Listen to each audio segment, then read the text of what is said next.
Hola y bienvenidos en France 24, bienvenidos a una entrevista con el presidente de la República de Argentina, Alberto Fernández. Señor presidente, mucho gusto. Un gusto y gracias por invitarme. Quiero empezar con Venezuela. Hubo acá en París un encuentro entre el presidente de Francia, de Colombia y usted con representantes de la oposición y del gobierno de Nicolás Maduro. ¿Hay una posibilidad verdadera que hay una reanudación del diálogo entre los dos campos? Yo definitivamente creo que sí. Hace ya varios años se estableció algo que se llamó el Grupo de Contacto que lideró Noruega y del que México y Argentina éramos partes, donde básicamente lo que planteábamos era que los venezolanos se sienten a resolver sus diferencias. Eso fue muy difícil de hacer porque en los años de Donald Trump hizo todo lo necesario por dividir a Venezuela, por dejar en una situación de aislamiento a Venezuela.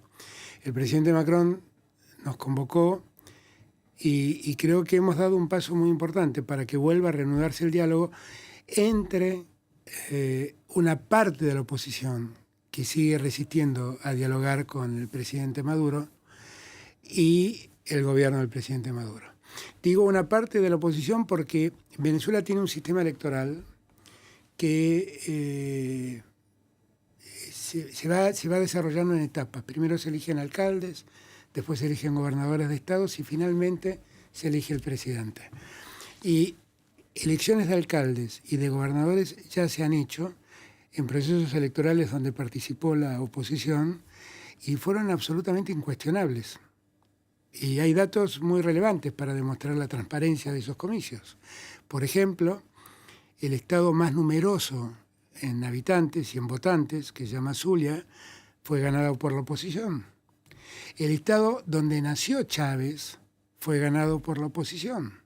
Eso demuestra que el proceso electoral se está desarrollando con total transparencia y sin cuestionamientos. Aún así, queda una parte de la oposición que sigue cuestionando al gobierno del presidente Maduro y lo que nosotros buscamos es que reanuden el diálogo, encuentren un mecanismo para convivir democráticamente y para facilitar el desarrollo de Venezuela, porque Venezuela está sufriendo sanciones económicas realmente difíciles. Usted habló de este tema de sanciones con la Casa Blanca en Washington. ¿Qué dicen?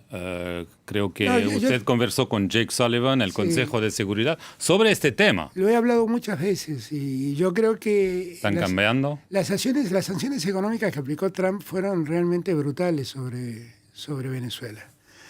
Y la verdad, la acción que desplegó de aislamiento de Venezuela, bueno, dejó los efectos que todos vimos. Una Venezuela empobrecida donde emigraron millones de venezolanos.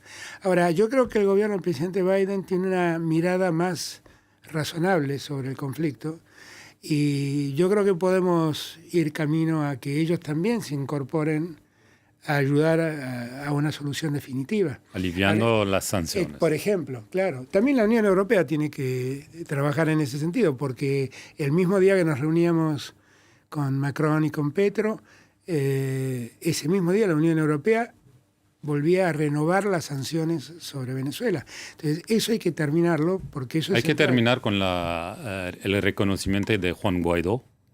Bueno, Juan Guaidó es una cosa insólita que siga siendo reconocido como presidente de Venezuela porque no tiene ninguna legitimidad, absolutamente ninguna legitimidad. O sea, Europa y Estados Unidos tienen que cambiar. Pero definitivamente, porque todo eso, el mundo cayó en la trampa de Donald Trump, esta es la verdad, que construyó un presidente elegido de un modo muy singular, en una plaza, con un grupo de diputados que decidió hacerlo presidente de Venezuela. Entonces, yo creo que con eso hay que terminar, creo que hay que reconocer a las autoridades venezolanas y que hay que garantizar dos cosas. La Argentina acompañó siempre al Alto Comisionado de Derechos Humanos en Naciones Unidas. Se habla de crímenes muy graves, ¿no? Inclusive en las denuncias más severas que hizo contra Venezuela, Argentina acompañó eso. O sea, nosotros no es que estamos avalando, nos estamos avalando y al mismo tiempo queriendo ser custodios de que esas cosas no ocurran más en Venezuela. Ha habido muchos progresos porque el Alto Comisionado se instaló en Caracas y pudo ver de cerca la evolución del tema en materia de derechos humanos. Del mismo modo, queremos ser garantes y queremos ser custodios de que el proceso electoral siga siendo tan transparente como ha sido hasta ahora. Y yo lo que veo es en el gobierno del presidente Maduro la vocación de hacerlo. Y mientras esto ocurra, creo que el diálogo bienvenido sea. Quiero hablar de otra situación, la que preocupa a mucha gente en Europa, la guerra en Ucrania. Usted dijo al Foro de la Paz, tenemos el imperativo ético de no quedarnos callados y el imperativo ético de ser claros. Hace unos meses Lula dijo que el presidente de Ucrania, Volodymyr Zelensky, era tan responsable como Vladimir Putin de la guerra. ¿Es su opinión también? Bueno, las guerras son como el tango, se bailan de a dos y necesitan de dos, pero las responsabilidades no son las mismas. Claramente hubo alguien que invadió el territorio del otro y ese es el que inicia el problema. Y el otro en todo Vladimir caso, Putin. claro, y el otro en todo caso se defenderá. Lo que sí está claro que a esta altura de los acontecimientos son los dos los que tienen que encontrar una solución. El presidente de Ucrania y el presidente de Rusia. Pero no quieren. Y absolutamente, hay que encontrar una solución. La guerra no es la solución. Siempre donde aparece la guerra, la verdad sale corriendo. Entonces la guerra no puede ser solución en un mundo que ha padecido millones de muertes por una pandemia y que ahora padece muertes por razón de una disputa territorial. De una invasión. Y de una invasión, como la que hizo Rusia a Ucrania. Por eso digo, la guerra hoy necesita de dos. Pero la verdad es que alguien la empezó. El que la empezó fue Rusia, que no debió haber invadido territorio ucraniano. ¿Qué se puede hacer? Hay la cumbre del G20 en unos días, usted se va a Bali. Yo vengo hablando con Macron ¿Sí? Desde hace ya mucho tiempo y gracias a Dios hemos logrado un muy buen diálogo y un muy buen entendimiento con el presidente Macron. Lo primero que quiero que el mundo entienda es que la guerra que transcurre en el hemisferio norte es padecida por el hemisferio sur. Entonces, por lo tanto, yo quiero que el hemisferio sur sea oída en la búsqueda de la paz. No hay nada más revolucionario que reclamar la paz en el mundo del presente. En el mundo que vivimos no podemos vivir en guerras. Es una guerra además muy cruenta, porque más allá de los disparos y de las muertes y de los ejércitos que se enfrentan, hay un continente que está padeciendo, se llama Europa, que padece falta de energía, que padece problemas también de suministro de alimentos. Y hay un hemisferio, que es el hemisferio sur, donde la FAO está preanunciando una hambruna que va a afectar a 300 millones de habitantes, casi todos del hemisferio sur.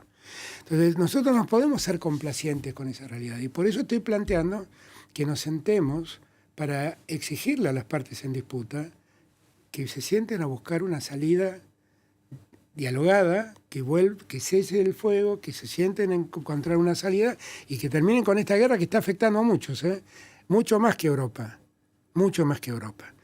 Y que todas las partes que están involucradas, Estados Unidos, Europa, la OTAN, Rusia, Ucrania, bueno, se sienten y encuentran una solución.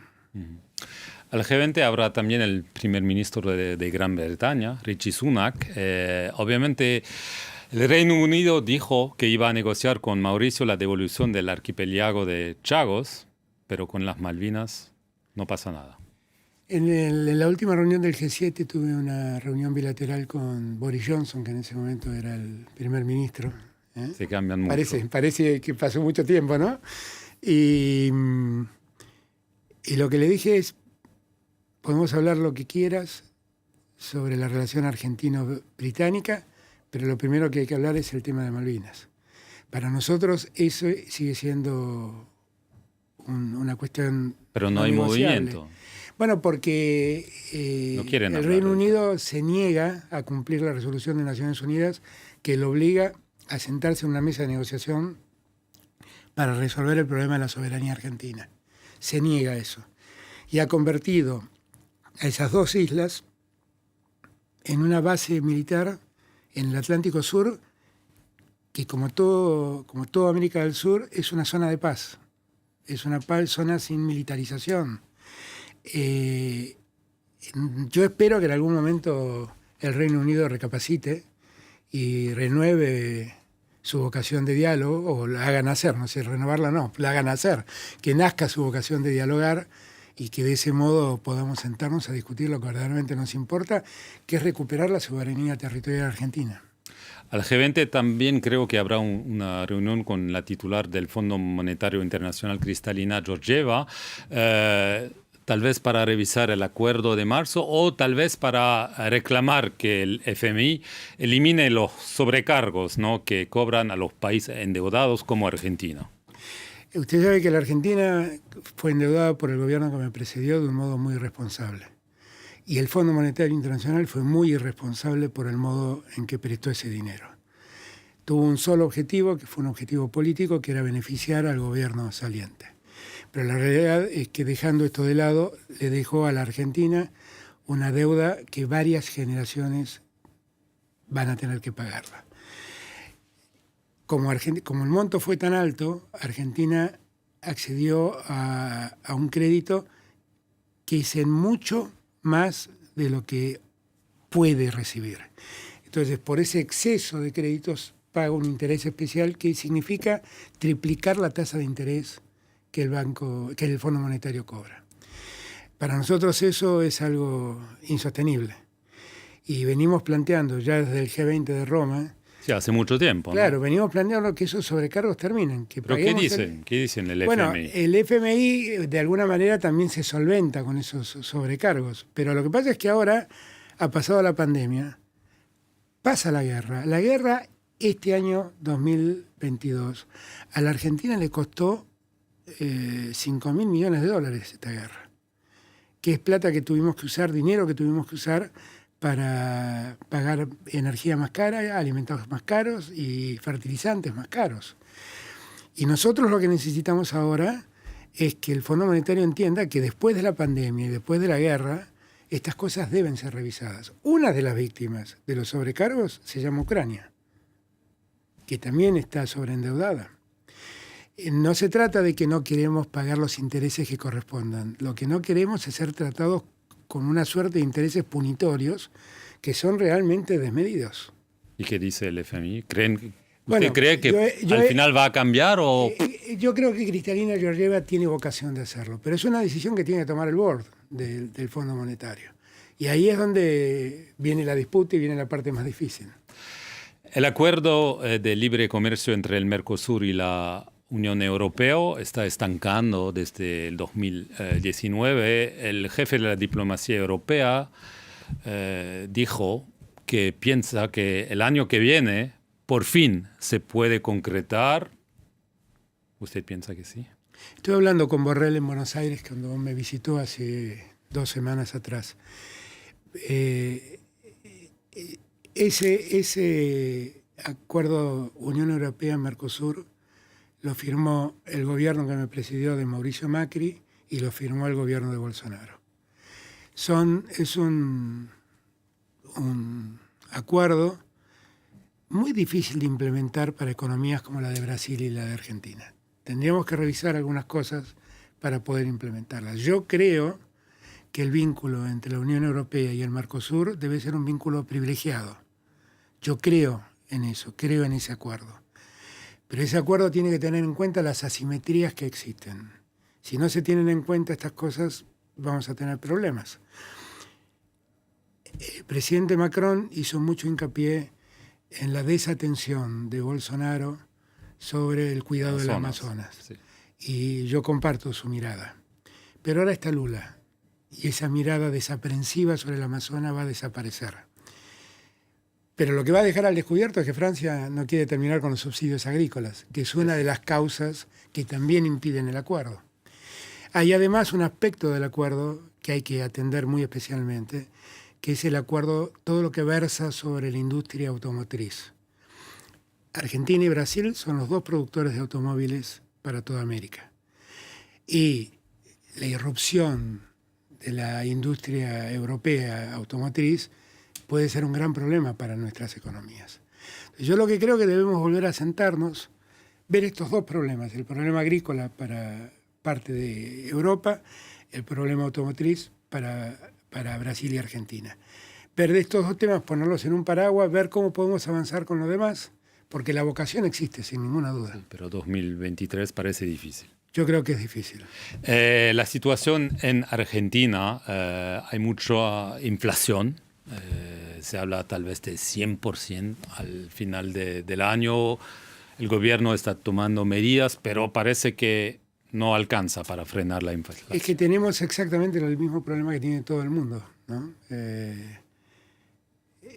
Nosotros, para que la gente también se sitúe, hace 15 años que tenemos una inflación de 2 dígitos. Cuando yo llegué al gobierno la inflación era del 54%. La guerra ha hecho que esta inflación se dispare como se disparó en todo el mundo.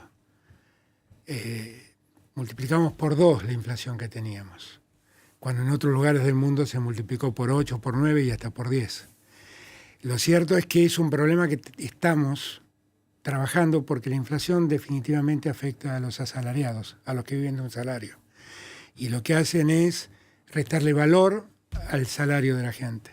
Estamos trabajando mucho en eso, con la dificultad de que estamos en un mundo globalizado, que el precio de las energías ha subido, que el precio de los alimentos ha subido.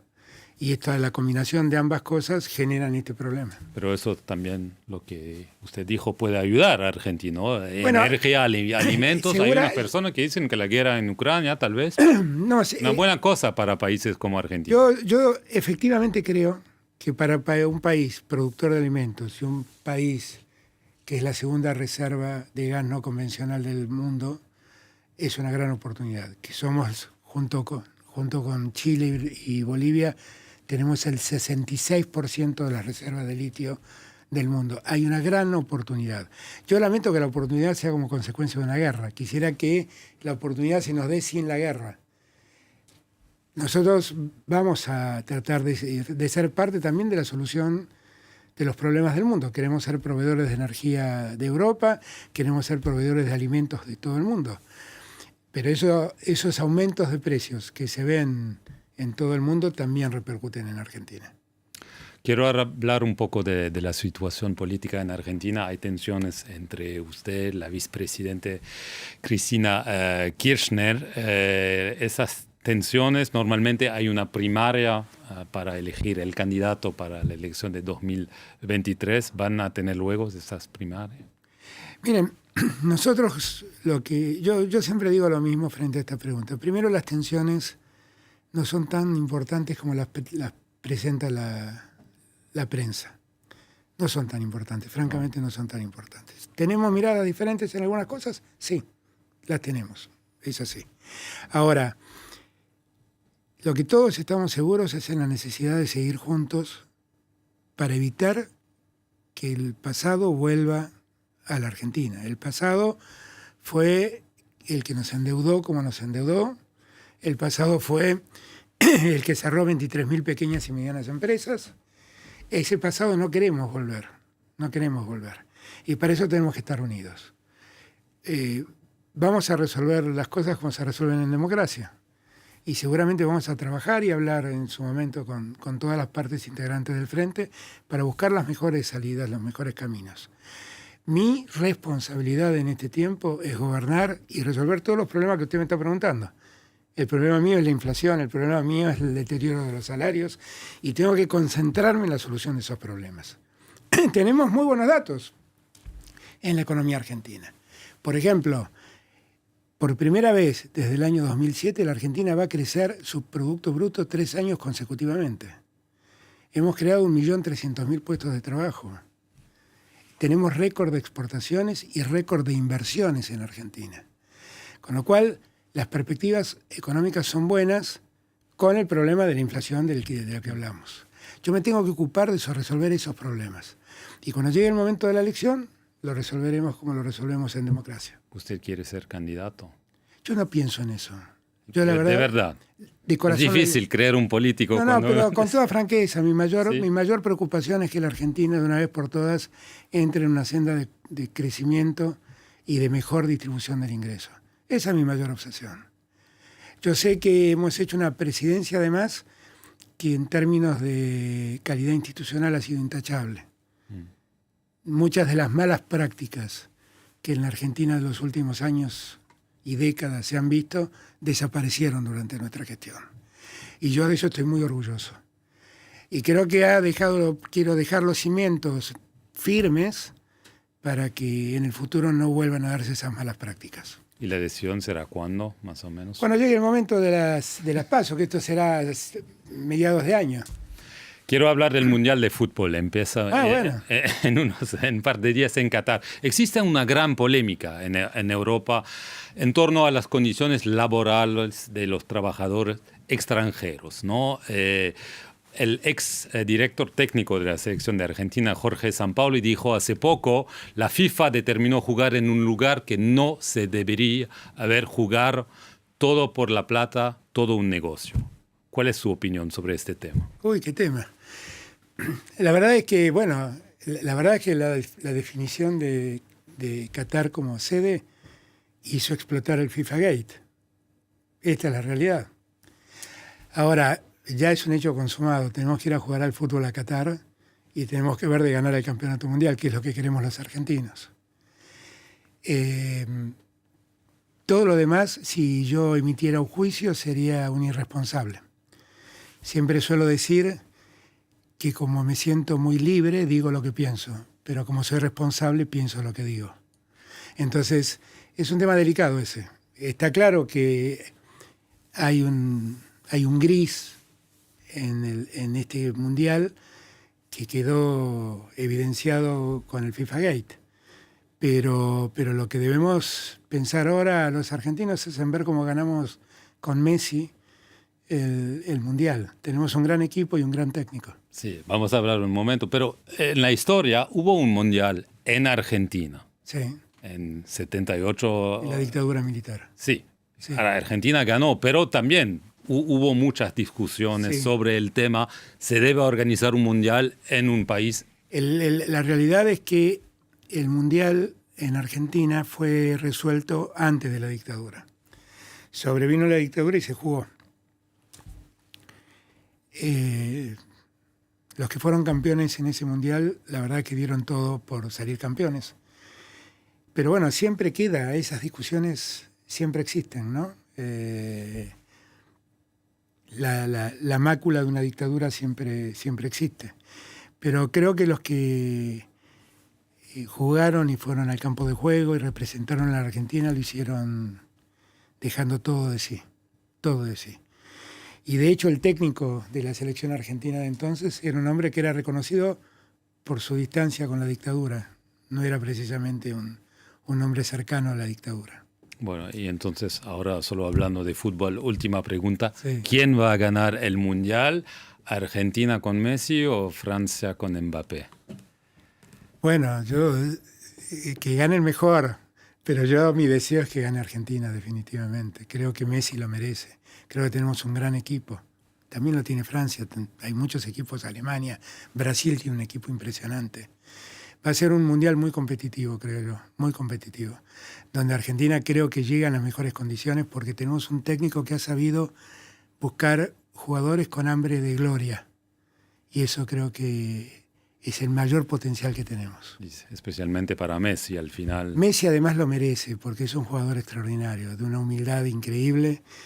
Y es un jugador que nos llena los ojos, nos llena el alma cuando lo vemos jugar. Y esta vez, gracias a Dios, parece que Dios hizo justicia y le está empezando a dar los triunfos que él merece en la selección argentina. Ojalá se dé. Y última pregunta, si llega Argentina a la final, ¿usted se va a ir? No. Lo miraré por televisión como casi todos los argentinos. Alberto Fernández, muchísimas gracias y muchísimas gracias a ustedes.